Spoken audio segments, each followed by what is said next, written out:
నమస్తే, తెలుగు రాజ్యంకి స్వాగతం. నేను మీ సంధ్య. అవును, వాళ్ళిద్దరూ ఇష్టపడ్డారు. ఏంటి, ఎవరి గురించో చెప్తున్నా అనుకుంటున్నారా? లేదండి, ఆ సినిమా గురించే. వంశీ గారి డైరెక్షన్లో రవితేజ గారు, కళ్యాణి గారు హీరో హీరోయిన్లుగా, చక్రి గారి మ్యూజిక్ ఏ రేంజ్లో అలరించింది. సినిమా సైలెంట్గా వచ్చి అలా ఎలా జనాలకు ఎక్కింది మనందరికీ తెలిసిందే కదా.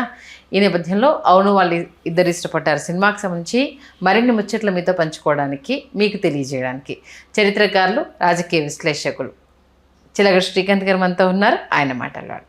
శ్రీకాంత్ గారు నమస్తే. నమస్కారం సార్. ఇలా వంశీ గారి మధ్యలో ఎలా మొదలైంది అవును వాళ్ళిద్దరు ఇష్టపడ్డారనేది, రవితేజ గారికి కళ్యాణ్ గారి దగ్గరికి ఎలా ఈ స్టోరీ వెళ్ళింది? వాస్తవానికి వంశీ గారు వరుస ఫ్లాపులు తెలుగు సినిమా పరిశ్రమకు అందించి, ఆయన లింగబాబు లవ్ స్టోరీ, నీకు 16 నాకు 18, వైఫ్ ఆఫ్ వివర ప్రసాద్ అన్ని ఫ్లాపులు అనమాట. వంశీ గారిలో కూడా ఒక అయోమయం, ఒక అస్తవ్యస్త మానసిక స్థితి. ఆయన చెన్నైలో ఉన్న ఇల్లు ఖాళీ చేసేసి ఆయన భార్య బిడ్డల్ని తీసుకుని జేబులో 500 రూపాయలతో యానాం వెళ్ళిపోయారు. పరిశ్రమకి, అసలు సినిమా పరిశ్రమకి, సినిమా మనుషులకి, సినిమాకి దూరంగా ఉండాలని వెళ్ళిపోయి ఆ గోదావరి తీరంలో పుస్తకాలు చదువుకుంటూ, నాటకాలు చూస్తూ, నాటక కళా పరిషత్తులు వాళ్ళ నాటకాలు ఆడుతుంటే నాటకాలు చూస్తూ గడుపుతున్నటువంటి ఒక సందర్భంలో ఏమైందంటే మళ్ళీ సినిమా పరిశ్రమకు వెళ్ళాలా వద్దా అనేటటువంటి ఒక మీమాంస. కథలు రాసుకుంటా ఇక్కడే ఉండిపోతే బాగుంటుందని ఆలోచన. అటువంటి పరిస్థితుల్లో అనుకోకుండా ఆయన అస్వస్థతకు గురయ్యారు. ఆయనకు మలేరియా జ్వరంతో పాటు కామెర్లు కూడా రావడంతో సాలిపేట చంద్రారెడ్డి కాకినాడ సాలిపేట చంద్రారెడ్డి గారి హాస్పిటల్ అంటే చాలా ఫేమస్, అందులో చేర్చారు. కోమా లాంటి స్థితి, బ్రతికి బట్ట కట్టగలిగి అసలు చావు తప్పి కన్నులట్టబోయింది అన్నట్టు తయారయ్యి మొత్తానికి లేచి కూర్చుని ఒకటే నీరసం, నిస్సత్తువ. అయినా కూడా ఆయనలోని రచయిత విజృంభిస్తున్నాడు అనమాట. ఏదో రాసేయాలి, ఏదో ఒక ఆవేశం, ఏదో చేసేయాలని రవ్వలకొండ అని ఒక నవల రాసి పారేశాడు అనమాట. ఆ బెడ్ మీద కూర్చుని రాశాడు ఆయన నవల. రాసిన తర్వాత ఏమైందంటే వేమూరి సత్యనారాయణ గారు ఫోన్ చేశారు. మహర్షి కథ అయిందే, ఎన్నో కాదు దాదాపు అన్ని వంశీ గారి సినిమాలకి script coordinator, everything Vemuri Satyanarayana గారు. ఇవాళ 80+ హీ ఈజ్ వేమూరి సత్యనారాయణ గారు. ఆయన ఫోన్ చేసి, ఏంటయ్యా అక్కడే ఉండిపోతావా యానాంలోనే, వంశీ రావచ్చు కదా, మా స్నేహితుడు అమెరికాలో ఉన్నాడు, బంధువు వేమూరి రమేష్, అతనితో సినిమా తీద్దాం అనుకుంటున్నాడు అంటే, ఆయన ఇలా గోడగడియారం వైపు చూశాడు వంశీ గారు. మళ్ళీ నా టైం స్టార్ట్ అవ్వబోతుందా అని. సరే వచ్చేసాడు వంశీ గారు, హైదరాబాద్ వచ్చారు. వచ్చిన తర్వాత ఈ సినిమా తీస్తానన్న వేమూరి రమేష్ గారు తీకుండా వెళ్ళిపోయాడు. ఏం చేయాలి, తీకుండా వెళ్ళిపోయాడు అంటే ఈలోపు మేకప్ జయకృష్ణ గారు, ఆయన వరుసగా 3 సినిమాలు, శ్రీహరి గారితో దాస్ అని, వాళ్ళ సుమంత్తో ఒక సినిమా, ఇంకా అట్లా 3 సినిమాలు ఏవో ఉన్నాయి. 4వ సినిమాగా వంశీ గారి డైరెక్షన్లో లవ్ ఇన్ బెత్తల్హామ్ అని మలయాళం సినిమా, అది తెలుగులో వేణుగతో చేయాలని. అది బాగా అప్పుడు love in Ramoji film city, ఇప్పుడు గుర్తొచ్చింది పేరు, అప్పుడు బాగా పాపులర్ అయింది టైటిల్. ఆ టైటిల్తో వంశీ గారి దర్శకత్వంలో జయకృష్ణ గారు సినిమా తీస్తున్నారు అది. కానీ there are so many financial disturbances, ఆయన జయకృష్ణ గారు చేయలేకపోయారు. ఇలాంటి వంశీ గారికి కొత్త కాదు. సరే ఇప్పుడు కథ ఏంటి, ఏమి రాయాలి, ఏం తీయాలి, ఎవరో ఒకరు వస్తారు నిర్మాత. ఆయనకేంటంటే ఎవరో ఒకరు వస్తారు నిర్మాత, ధైర్యం వచ్చింది వంశీ గారికి ముందు. కాబట్టి ఆయన గంగోత్రి విశ్వనాథ్, మాటలు రాసిన విశ్వనాథ్ గారు ఒక లైన్ చెప్తే ఆ లైన్ని దృష్టిలో పెట్టుకుని మదను, గోపిని, కరుణాకరు ఇట్లాంటి వాళ్ళందరి సహకారం తీసుకుని డిస్కషన్స్ అయిన తర్వాత దివిశక్తి అపార్ట్మెంట్స్, అమీర్పేట దివిశక్తి అపార్ట్మెంట్స్ రూమ్లోకి వెళ్ళిపోయి ఒక 2 నెలలు 3 నెలలు రాలేదు అసలు వంశీ గారు బయటికి. కూర్చుని రాస్తూనే ఉన్నారు. రాసిన తర్వాత అప్పుడు బయటకు వచ్చి ఆయనతో ఎవరైనా పార్ట్నర్గా జాయిన్ అయితే తీద్దాం, నేను ఒక పార్ట్నర్, నాతో ఎవరైనా పార్ట్నర్షిప్లో చేస్తే బాగుంటుందని. వల్లూరిపల్లి రమేష్ గారు వేమూరి సత్యనారాయణ గారికి దూర బంధువు అవుతారు, సీనియర్ ప్రొడక్షన్ మేనేజరు. మహర్షి ఆ సినిమాలన్నిటికీ కూడా వల్లూరిపల్లి రమేష్ గారు పనిచేశారు. ఆయన ప్రొడ్యూసర్ అవుదాం అనుకుంటున్నాడు. అప్పుడు వల్లూరిపల్లి రమేష్ గారు వచ్చి, నేను అవుదాం అనుకుంటున్నాను నిర్మాత, నేను మీ కథతో నేను సినిమా తీస్తాను మీ డైరెక్షన్లో అంటే, జెమినీ కిరణ్ గారు బ్యాక్ ఎండ్లో నుంచి ఆయన ఫుల్ సపోర్ట్, జెమినీ కిరణ్ గారు. అట్లా వంశీ గారికి రెమ్యూనరేషన్, పార్ట్నర్షిప్ లేదు ఇంకా. అలా ఒక కొలిక్కి వచ్చింది. హీరో ఎవరు అంటే అప్పుడు హీరోగా మన రవితేజని చూపించారు. చాలా ఎనర్జెటిక్గా, చాలా ఊగిపోతూ, వెటకారం, గోదావరి జిల్లా వెటకారం ఆమెని నాకు విపరీతంగా నచ్చేసి రవితేజని హీరోగా ఫిక్స్ చేసేసుకున్నారు. రవితేజ్ కూడా ఎగిరి గంతేశాడు అనమాట. హీరోయిన్ మొదట కళ్యాణి గారు కాదు, లయ. ఓకే. లయ గారిని అనుకున్నారు. కాకపోతే ఏంటంటే శేషు అప్పుడే విడుదలైంది, మనకి తెలుగులో శేషు విడుదలైంది. జెమినీ కిరణ్ గారే చెప్పారు, ఆ అమ్మాయి బాగుంది, ఆ అమ్మాయి ఇక్కడికి వస్తుంది, ఈరోజు జెమినీ టీవీకి వస్తుంది, ఇంటర్వ్యూ ఇవ్వడానికి వస్తుంది, ఒకసారి వీలైతే ఫోటోషూట్ చేద్దామా అమ్మాయిని అడిగిని అన్నారు. ఆ అమ్మాయిని అడిగారు వీళ్ళు, ఫోటోషూట్ చేద్దామంటే మన రవితేజ్ గారిని పిలిపించి జెమినీ ఆఫీస్లోనే ఫోటోషూట్ చేశారు. ఓకే.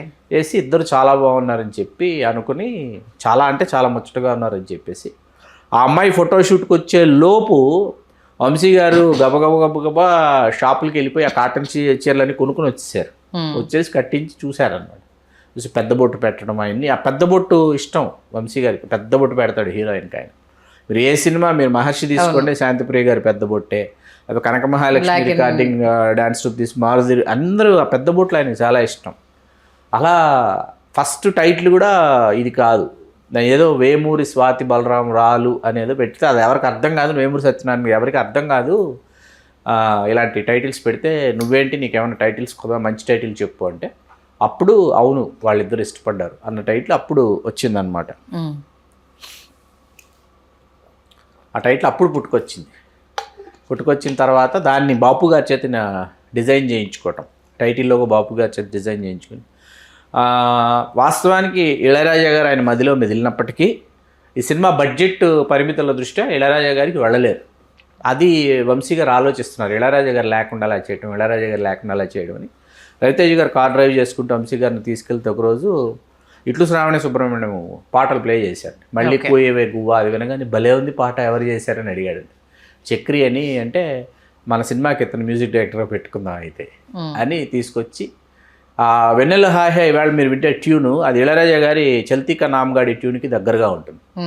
అంటే తనతో సింక్ అవ్వడానికి చక్రి వంశీ చక్రి ఇద్దరు ఒకరి వేవ్ లెంగ్త్లు ఒకరికి కుదరాలి అంటే ఆయన ఏవేవో ట్యూన్స్ వినిపిస్తుంటే వంశీ గారు వెరీ గుడ్ మ్యూజిషియన్ అండి. ఆయన పాడగలరు, రాయగలరు, సంగీతం చేసేయగలరు. ఆయనే జోకర్, ఈ సినిమాలన్నీ ఆయనే సంగీత దర్శకత్వం. ఆయన చెప్పారంట, చల్తీకా నామ్గాడి చేశాం కదా మేము, దానిని ఆరోహణగా చేసి మీటర్ మార్చి చూడు, ఒక ట్యూన్ వస్తుంది, ఆ ట్యూన్లో వెళ్దాం, ఆ తర్వాత నేను నీకు సందర్భాలు చెప్పి దాని ప్రకారం నేను చేయించుకుంటా అంటే అది వెన్నెల హాయ్ హాయ్. సాయిశ్రీ హర్ష రాసింది, చనిపోయారు లేరు సాయిశ్రీ హర్ష గారు. ఆయనకి ఈ పాటతో విపరీతంగా పాపులర్ అయ్యారు. ఇందులో వాస్తవానికి ముందు మీకు బ్రహ్మానందం గారు వీళ్ళందరూ ఉండాలని జెమినీ కిరణ్ గారు అనుకున్నారండి. కానీ వంశీ గారు ఏంటంటే రెగ్యులర్ కమెడియన్స్ ఎవరు, నాకు బ్రహ్మానందం గారు ఎవరు వద్దు అని మన కృష్ణ భగవాన్ గారిది ఒక పాత్ర. అసలు కృష్ణ భగవాన్ గారిని ఆర్టిస్ట్ని చేసింది, రైటర్ని చేసింది, ఎవ్రీథింగ్ వంశీ గారు. ఆయన అసలు పేరు పాపారావు చౌదరి, ఆ పేరుని కాస్త కృష్ణ భగవాన్ అని మార్చింది అన్నీ వంశీ గారు. కాబట్టి కృష్ణ భగవాన్ ఒక పాత్ర చేయాలి నాకు.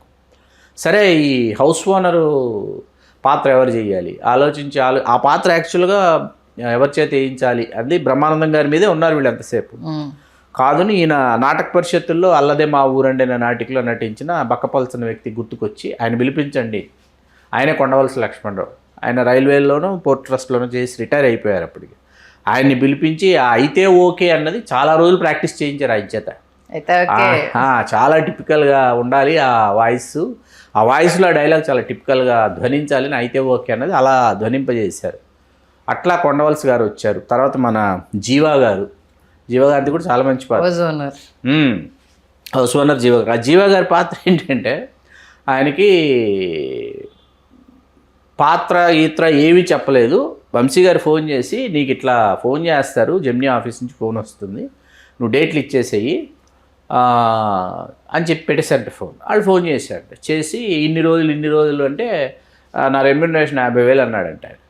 అంటే 50,000 లేదండి, మన బడ్జెట్ చాలా తక్కువ ఉంది, అంత లేదండి, చాలా తక్కువ మన బడ్జెట్, మీరు చెయ్యాలండి, వంశీ గారు చెప్పారు మీరే చేయాలండి అండి. మళ్ళీ ఈయన జీవా గారు వంశీ గారికి ఫోన్ చేశారండి. ఏంటయ్యా మరి చాలా తక్కువ చెప్తున్నారు, నేను ఇన్ని రోజులు డేట్లు అంటున్నారు, నేను చాలా ఎక్స్పెక్ట్ చేశాను, ఏంటి వంశీ అంటే 5,000 ఇచ్చినా వేషం చెప్పుకో, నీకు చాలా పేరు వస్తుందని నాకు అనిపిస్తుంది అన్నాడండి. ఓకే, ఇదేంటిది ఇంత కాన్ఫిడెంట్గా చెప్తున్నాడు. అంత క్రితం జీవా గారని విలన్ వేషాలు వేశారు వంశీ గారి సినిమాల్లో, చెట్టు కింద ప్లేడర్ ఇవన్నీ. కాబట్టి చాలా కాన్ఫిడెంట్గా ఒప్పేసుకుని గుంటూరులో ఉంటారు జీవ గారు. ఆయన వచ్చేసిన తర్వాత గెటప్ టెస్ట్ అంటే గెటప్ టెస్ట్ ఏంటి, ఆయన బాగా ఇలా ఉంటుంది హెయిర్ బుర్ర మీసాలు, అదే ఫ్రెంచ్ కట్ చేసి డిప్ప కటింగ్ కొట్టేటప్పటికి వంశీ గారి వైపు చూసి ఏంటి వంశీ ఇది అన్నాడంట జీవ గారు. ఉండు స్వామి నేను చెప్తాను కదా, నువ్వు క్యారెక్టర్లకు ఎంటర్ అయిన తర్వాత అర్థమవుతుందని. మీకు అక్కడి నుంచి జీవా గారు అన్ని కామెడీ క్యారెక్టర్లే చేశాడండి. అవును వాళ్ళిద్దరు ఇష్టపడ్డారులో పడిన తర్వాత అన్నీ అక్కడి నుంచి కామెడీ క్యారెక్టర్స్. లొకేషన్స్ కోసం చాలా తిరిగారు వీళ్ళు. తిరిగి సారథి స్టూడియోస్ విపరీతంగా నచ్చేసింది నేను. వంశీ గారికి నచ్చి ఆ సారథి స్టూడియోస్లో ఉన్న బ్లాక్ అండ్ వైట్ ల్యాబ్ ఉంటుంది, ఆ ల్యాబ్ పైన ఉన్నటువంటి ఏరియా ఆయనకు బాగా నచ్చింది. దాన్ని వీళ్ళిద్దరు ఉన్నటువంటి రూమ్గా 35,000 వేశారు ఆ సెట్. వంశీ గారి ఇంట్లో ఆయన theme black and white theme. ఇప్పుడు బ్లాక్ క్రీమెల్లో అండి ఇప్పుడున్న హౌస్, కొల్లూరులో ఉన్న ఆఫీస్ కమ్ హౌస్, అది బ్లాక్ క్రీమెల్లో ఇప్పుడు మొత్తం. అప్పుడు బ్లాక్ అండ్ వైట్, ఆ బ్లాక్ అండ్ వైట్ మొత్తం తీసుకొచ్చి ఆ థీమ్ను మొత్తం ఇక్కడ ఇంప్లిమెంట్ చేసి మీకు ఎక్కువగా అందుకే వైట్ బ్యాక్గ్రౌండ్లో మీకు నల్ల చీరలతో కనిపిస్తారు కళ్యాణ్, ఈయన నల్ల చొక్క నల్ల ప్యాంట్తో కనిపిస్తాడు రవితేజ గారు. అలా ప్రారంభమై ఈ సినిమా బడ్జెట్ ఎంతో తెలుసా మీకు? ₹1,00,00,000 లోపు. ఓకే, 1 CR లోపు బడ్జెట్. మీకు మొత్తం 85% సారథి స్టూడియోస్, పాపికొండలు అరకు వెళ్ళారు పాటల కోసం అంతే. సినిమా విడుదల రోజు ఈయన వంశీ గారు కృష్ణభగవాన్ గారు షిరిడీలో ఉన్నారు 2002 ఆగస్ట్ 2. ఉంటే కృష్ణభగవాన్ గారి సెల్ ఫోన్ మోగిందంట. మాట్లాడేసిన తర్వాత గురుగారు మన సినిమా హిట్ అంట అన్నాడంట. అవునా అన్నారంట వంశీ గారు అంతే. సినిమా షూటింగ్ అయిపోయిన తర్వాత కళ్యాణి గారు వచ్చి చీరలన్నీ నేను పట్టుకెళ్తానన్నారంట. ఆవిడ పట్టుకెళ్ళమన్నంట. అన్నీ కాటన్ చీరలే కదా, అది పట్టు చీరలు అన్నంత సంబరంగా పట్టుకెళ్ళారంట. నంది అవార్డ్స్లో అతనికి గణపతి అనుకుంటా best costume designer award Nandi award వచ్చింది. ఓకే, అది వంశీ గారి దగ్గరకు వచ్చి సార్ అన్నీ మీరే వెళ్ళి కొనుక్కొచ్చారు, నాకు అవార్డు ఇచ్చారు సార్ అంటే ఏం పర్లేదు వెళ్ళి తీసుకో అవార్డు. అలా అవును వాళ్ళిద్దరు ఇష్టపడ్డారు. ఫుల్ రీఛార్జ్ అయ్యి వంశీ గారు మళ్ళీ వచ్చి అందరూ ఆయన సినిమాలను ఇష్టపడేలాగా చేసి ఆయన యానాంలో గడిపిన 6 సంవత్సరాలండి. 6 సంవత్సరాలు ఆయన యానాం వెళ్ళి పుస్తకాలు చదువుకొని నాటకాలు వేసి మనుషులతో మాట్లాడి ఆ పరిసరాలని ఆ ప్రాంతాలు అన్నీ ఆయన మళ్ళీ మరొకసారి కలదిరిగి రీఛార్జ్ అయ్యి బ్యాక్ టు బేసిక్స్ అంటాం కదా. దానివల్ల ఈవేళ ఎన్ని గొప్ప తెలుగు సినిమాలు తర్వాత వచ్చి ఆయన తీశారు అన్నదానికంటే తెలుగు సాహిత్య చరిత్రలో ఇది మా తెలుగు సాహిత్యం అని మన సగర్వంగా మనం చెప్పుకునేటటువంటి మాపసలపూడి కథలు, దిగువ గోదావరి కథలు, నల్లమిల్లూరిపాలెం కథలు, పొలమారిన జ్ఞాపకాలు, ఇట్లా గొప్ప సాహిత్యం ఉద్భవించింది. ఆ క్రమంలో ఆయన సినిమాలకు సంబంధించి ఏవో కొన్ని గుర్తుకొస్తున్నాయి తీసుకొచ్చారు. పండగ రోజుల్లో మా పసలపూడి యాత్ర తీసుకొచ్చారు. ఇవి తెలుగు వాళ్ళకి ఇవన్నీ వెలకట్లేని ఆస్తులు సంధ్య గారు. ఓకే, ప్రజెంట్ వంశీ గారు ఎక్కడున్నారు? ఇంకటే చాలా కాలం డైరెక్షన్కి దూరం అయిపోయి ఎక్కడ కనిపించట్లేదు. నా డైరెక్షన్ చేస్తాను, మళ్ళీ స్టోరీ సిట్టింగ్ జరుగుతోంది, కథా చర్చల్లో ఉన్నాను అని ఆయన అంటున్నారు. కాకపోతే ఏంటంటే ఆయన అభిమానులు ఏవో కొన్ని గుర్తుకొస్తున్నాయి పార్ట్ 2 కోసం ఎదురు చూస్తున్నారు. అట్లాగే పండగ రోజుల్లో పసలపూడి యాత్ర విడుదల కావాలని కోరుకుంటున్నారు. అందులో ఇళయరాజా గారికి సంబంధించి చాలా గొప్ప సంగతులు చెప్పారు ఆయన. ఓకే, ఆ పుస్తకాలు డిసెంబర్ బుక్ ఫెస్టివల్కి వస్తాయని ఆయన అభిమానులు కోరుకుంటున్నారు. ఈలోపు సినిమా ప్రయత్నాలు జరుగుతున్నాయి, సినిమా గురించి కథా చర్చలు అవి జరుగుతున్నాయి, డైరెక్షన్ చేయడానికి సిద్ధంగా ఉన్నానని చెప్పి ఆయన చెప్తున్నారు. ఆయన ఓల్డ్ మూవీస్ నేవి టచ్ చేసి పార్ట్ 2 ఇప్పుడు ఒకవేళ ఇప్పటి కథానుగుణంగా తయారు చేస్తే అవి అలాంటి ఆలోచన ఏదైనా చేస్తున్నారా వంశీ? లేదండి, అంటే ఆయన అన్వేషణ లాగా తీయాలని ఆయన తీయలేకపోయిన సినిమా అనుమానాస్పదం. ఓకే, ఆయన అన్వేషణ స్ఫూర్తితో ఆయనే చేద్దాం అనుకుని అస్సలు చేయలేకపోయిన సినిమా అనుమానాస్పదం. మళ్ళీ ఇళయరాజా గారితో కుదిరిన సినిమా ఆ తర్వాత మనకు అవును వాళ్ళిద్దరు ఇష్టపడ్డారు తర్వాత చేసిన సినిమాలు దొంగరావుడని పార్టీ, అనుమానాస్పదం, గోపి గోపిక గోదావరి, తర్వాత వెన్నెల్లో హాయ్ హాయ్ ఒకటి, 4-5 టైటిల్స్ మార్చారు ఆ సినిమాకి. కొంచెం టచ్లో ఉంటే చెప్తానని ఒక సినిమా, ఇలా కొన్ని సినిమాలు చేశారు. కాకపోతే ఈ స్థాయిలో అవును వాళ్ళిద్దరు ఇష్టపడ్డారు స్థాయిలో గోపి గోపిక గోదావరికి పోటెత్తారండి, బాగా పోటెత్తారు ప్రేక్షకులు, థియేటర్లకి కళకళలాడింది theatre, hit cinema, super hit. కాకపోతే ఆయన నుంచి సాహిత్యం ఎక్కువ ఆశిస్తున్నారు. ఆయన సినిమాని అభిమానించి ప్రేమించే వాళ్ళు కూడా ఆయన నుంచి పుస్తకాలు ఎక్కువ కోరుకుంటున్నారు సినిమా కంటే కూడా. ఆయన మళ్ళీ ఒక గొప్ప పుస్తకం రాస్తే మళ్ళీ కొన్ని గొప్ప జ్ఞాపకాలను ఆయన చెప్తే బాగుంటుందని. ఎందుకంటే ఇప్పటి డైరెక్టర్స్ కన్నా ఓల్డ్ డైరెక్టర్స్ ఆ వాల్యూస్ తోటి మళ్ళీ ఆ సినిమాలు తీస్తే ప్రేక్షకులు ఆదరించడానికి సిద్ధంగా ఉన్నారు. ఎందుకంటే ఆ టైప్ ఆఫ్ నావలిక్ ఫిక్షన్ సినిమాలు అనేది ఇప్పుడు తరానికి చాలా ఇంట్రెస్టింగ్గా ఉన్నాయి. ఓల్డ్ టైంలో ఏం జరిగింది అన్నదాన్ని ఇప్పుడు వాళ్ళు చాలా ఇంట్రెస్టింగ్గా చూస్తున్నారు. కాబట్టి వంశీ గారు మెగాఫోన్ పట్టుకుంటే ఇప్పుడు పర్ఫెక్ట్ టైం ఏమో అనిపిస్తుంది. ఖచ్చితంగా అండి. కాకపోతే టెక్నికాలిటీస్ మారాయి. టెక్నికాలిటీస్ మారిన దృష్ట్యా ఆయన చేయగలరండి. ఆయన అతి తక్కువ రోజుల్లో అవును వాళ్ళు ఎదురు ఇష్టపడ్డారు పూర్తి చేస్తే ఆయన స్పీడ్కి యూనిట్ సభ్యులు ఆశ్చర్యపోయారు. 6 ఏళ్ల తర్వాత వచ్చి మళ్ళీ అగైన్ చేయడం అంటే సినిమా తమాషా కాదు అసలు చేయటం. పైగా ట్రెండ్ని పట్టుకోవాలి, మారిన అభిరుచులను దృష్టిలో పెట్టుకోవాలి, ఇవన్నీ ఉంటాయి. అయినా అద్భుతం చేశారు ఆయన, సందేహం లేదు. కానీ ఏంటంటే ఒక 10 సినిమాలు ఆయన చేసిన 25-30 సినిమాల్లో 10 సినిమాలు ఎంత గొప్ప సినిమాలు చేశారు అని అంటే ఆ 10 గొప్ప సినిమాల్లో ఏప్రిల్ 1 విడుదల అనే సినిమా తెలుగు సినిమా చరిత్రలో టాప్ 10 కామెడీ ఫిల్మ్స్లో ఒక సినిమా అండి. ఏప్రిల్ 1 విడుదల ఆయన సినిమా ఒక టాప్ 10లో ఒకటి. ఏప్రిల్ 1 విడుదల అంత గొప్ప సినిమా. అట్లాగే సస్పెన్స్ థ్రిల్లర్లకు సంబంధించి తీసుకుంటే ఇవాళకి నంబర్ 1 ప్లేస్ని ఆక్యుపై చేసిన సినిమాలు 2, ఒకటి అవే కళ్ళు, 2 అన్వేషణ. ఈ 2 పోటీ పడతాయి ఒక సినిమాతో ఒకటి. దేనికి ఫస్ట్ మార్క్ ఇవ్వాలో అర్థం కాదు. 2 అంత గొప్ప సినిమాలు. మళ్ళీ అన్వేషణ తర్వాత మళ్ళీ అంత గొప్ప సస్పెన్స్ థ్రిల్లర్ తెలుగులో రాలా. ఇవాళ కూర్చున్నా అవే కళ్ళు ఇవాళ చూడగలం పూర్తిగా. అన్వేషణ పాటలు కూడా ఏవి పాజ్ చేయకుండానో లేకపోతే ఫార్వర్డ్ ఏమీ చేయకుండా చూసేస్తాం ఈ 2 సినిమాలు. అలా నిలబడిపోయింది. సితార ఇవాళకి మనకు తెలియకుండా చూసిన ప్రతిసారి ఒక కొత్త విషయం తెలుస్తుంది, చూసిన ప్రతిసారి ఒక కొత్త ఇన్స్పిరేషను. సితార సినిమా ఇంత గొప్ప సినిమాలు చేసిన వంశీ గారు.